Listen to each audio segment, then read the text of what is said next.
હવે સ્થાનિક સ્વરાજ્યની ચૂંટણીને આડી ગણતરીના દિવસો બાકી છે ત્યારે ભરૂચ કોંગ્રેસી પાલિકામાં કોંગ્રેસનું બોર્ડ બનવાના આત્મવિશ્વાસ સાથે વર્ષ 2026થી 2031નો ચૂંટણી ઢંઢેરો ઘોષિત કર્યો છે। શહેર કોંગ્રેસ પ્રમુખ સલીમ અમદાવાદી, આગેવાન કિરણ ઠાકોર, સુરેશ મહેતા સહિતની હાજરીમાં ભરૂચ પાલિકા માટે કોંગ્રેસે તેનું વિકાસનું ઘોષણાપત્ર જાહેર કર્યું હતું।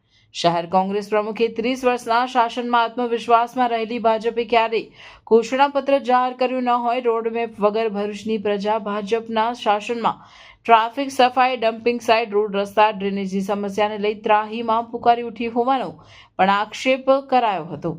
કોંગ્રેસના ચૂંટણી ઢંઢેરામાં ભરૂચ અને પ્રજાની જરૂરિયાતને ધ્યાને રાખી રોડમેપ તૈયાર કરાયો હોવાનો દાવો કરાયો છે, જેમાં ઇન્ફ્રા, ભરૂચના પ્રશ્નો, ટ્રાફિક, સફાઈ, રોડ, રસ્તા, ડ્રેનેજ, મહિલાઓ અને સમાજ કલ્યાણ, શિક્ષણ અને વિકાસ, આરોગ્ય, આવાસ અને શહેરી આયોજન, નાગરિક સુવિધાઓ સહિત તમામ બાબતોને આવરી લેવાયું છે।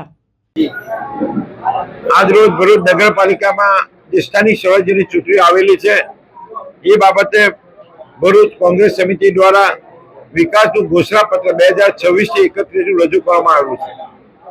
એમાં ઇન્ફ્રાસ્ટ્રક્ચર, ભરૂચના પ્રશ્નો, નાગરિક સુવિધા અને આર્થિક રાહત, સ્વાસ્થ્ય અને સફાઈ, શિક્ષણ અને વિકાસ, મહિલાઓ અને સમાજ કલ્યાણ, આવાસ અને શહેરી આયોજન ને પર્યાવરણ અને બાગ બગીચા, એટલે ઇન્ફ્રાસ્ટ્રક્ચર લઈ, સ્વાસ્થ્યથી લઈ, શિક્ષણથી લઈ તમામ મુદ્દાઓને અમે આવરી લીધા છે।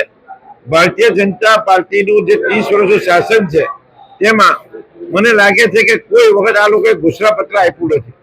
એમને જે આત્મવિશ્વાસ છે એના હિસાબે એ લોકો પર આત્મવિશ્વાસ રાખીને કોઈ પણ જાતના વિકાસનો રોડમેપ કરાવવાના પબ્લિકમાં ઉતરે છે અને 30 વર્ષના શાસનમાં ભારતીય જનતા પાર્ટીના ભરૂચની પ્રજા ત્રાહીમામ પોકારી ગઈ છે।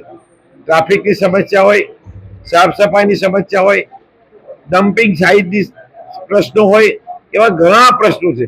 રોડ, રસ્તા, પાણી, ગટરની અવ્યવસ્થા, પાણીના પ્રેશર નહીં મળવા, જે પોતાની મહત્વની સુવિધાઓ છે તેમાં પણ પાછી પાણી કરી છે। આ નાનામાં નાના મુદ્દાથી લઈ મોટામાં મોટા મુદ્દા લઈ લોકોને સુધી ભરૂચની જે જરૂરિયાતો છે, ભરૂચની પ્રજાની જરૂરિયાતો છે એને ધ્યાનમાં રાખી અમે આ રોડ મેપ તૈયાર કર્યો છે।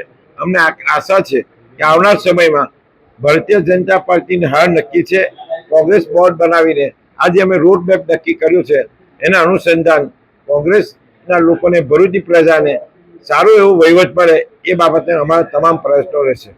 સાથે સાથે 30 વર્ષના શાસનની જે એમની પોલખોલ છે એમાં ભ્રષ્ટાચાર છેલ્લા માઝા મૂકી છે। મને એવું લાગે છે કે આ વખતે 40% કમિશન જેવી સરકાર ચાલે છે, તો એ બાબતે અમે ધ્યાનમાં દોર્યું છે અને એ મુદ્દા પણ અમે લોકો સુધી લઈ જવાના છે। ફરીથી ભરૂચની પ્રજાને હું મારી આહ્વાન કરું છે કે આ વખતે કોંગ્રેસના લોકોની સાથે રહી કોંગ્રેસનું બોર્ડ બને અને ભરૂચની નગરપાલિકામાં ભરૂચના શહેરનો વિકાસ થાય એ રીતનું મતદાન કરી કોંગ્રેસને મદદ કરશે એવી આશા રાખું છું।